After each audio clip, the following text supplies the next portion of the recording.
Hello aspirants and welcome back to GK Insights, and today we are going to discuss about our next topic related to the social reforms in India.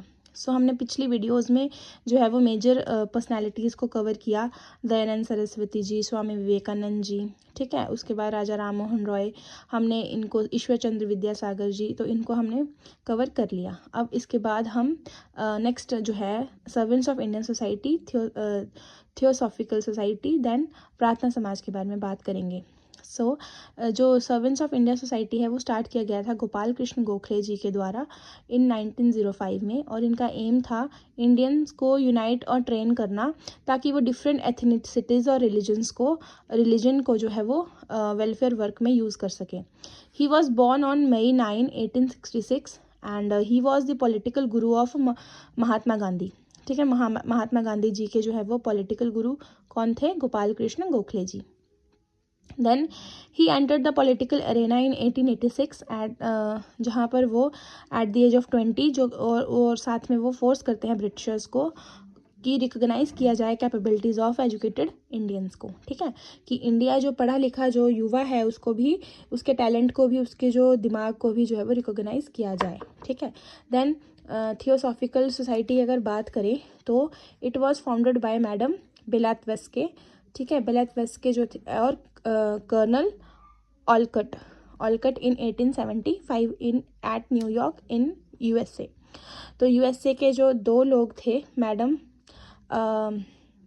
बेलावात्स्के and Colonel Olcott, उन्होंने 1875 में जो है वो एक society की जो है वो फाउंडेशन रखी, तो उसको नाम दिया गया थियोसॉफिकल सोसाइटी।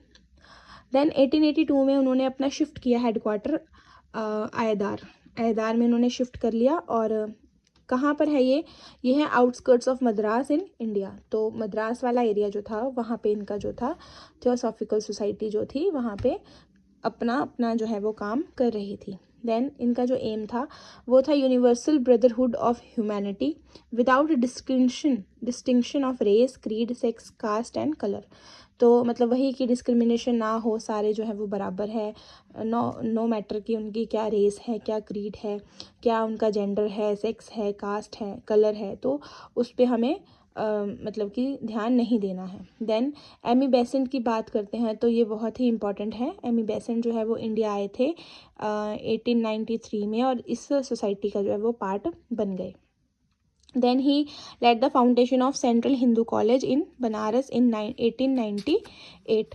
तो इन्होंने फिर जो आगे चल के है बनारस हिंदू कॉलेज की जो है वो इस्टेब्लिशमेंट की।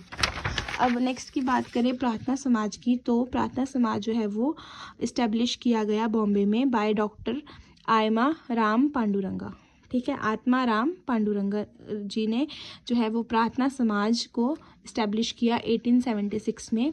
इसका ऑब्जेक्टिव था रैशनल वर्शिप और सोशल रिफॉर्म्स। उसके बाद इनके साथ दो और लोग जुड़ते हैं, that is RC. Bhandarkar and justice Mahadev Govind Ranade. तो इन तीनों का जो है वो कंट्रीब्यूशन जाता है। Then he work on social reforms, widow remarriage, improvement of lots of womens and depressed classes जो थी उनकी इम्प्रूवमेंट के लिए इन्होंने काम किया, अपलिफ्टमेंट के लिए काम किया, बहुत सारे जो है वो सोशल इवल्स को इरेडिकेट किया सोसाइटी से और मूवमेंट्स चलाए। देन जस्टिस रानाडे जो था वो वन ऑफ द फाउंडर थे विडो रीमैरिज एसोसिएशन के 1861 में, and the Deccan education society के भी ये फाउंडर माने गए हैं। देन ही इस्टेब्लिश दी पूना सार्वजनिक सभा, ठीक है। इन्होंने इस्टेब्लिश किया पूना सार्वजनिक सभा को। ये लोग जो थे वो जन जन तक पहुंचकर अपने थॉट प्रोसेस को डिलीवर करते थे, स्प्रेड करते थे among the common people of India. और वहाँ से जो था वो इन्होंने धीरे धीरे जो है वो सोसाइटी की बेनिफिट के लिए, उसकी अपलिफ्टमेंट के लिए बहुत सारे काम किए। तो अगर ये सोशल रिफॉर्मर्स नहीं होते जो हम प्रीवियस वीडियोस में भी कंप्लीट कर चुके हैं, तो शायद आज गर्ल्स की एजुकेशन, वुमेन्स की एजुकेशन, उनके राइट्स के बारे में कोई भी नहीं पूछता, ना ही कोई जानता। So that's all for today and do like, share and subscribe and follow for more. Thank you.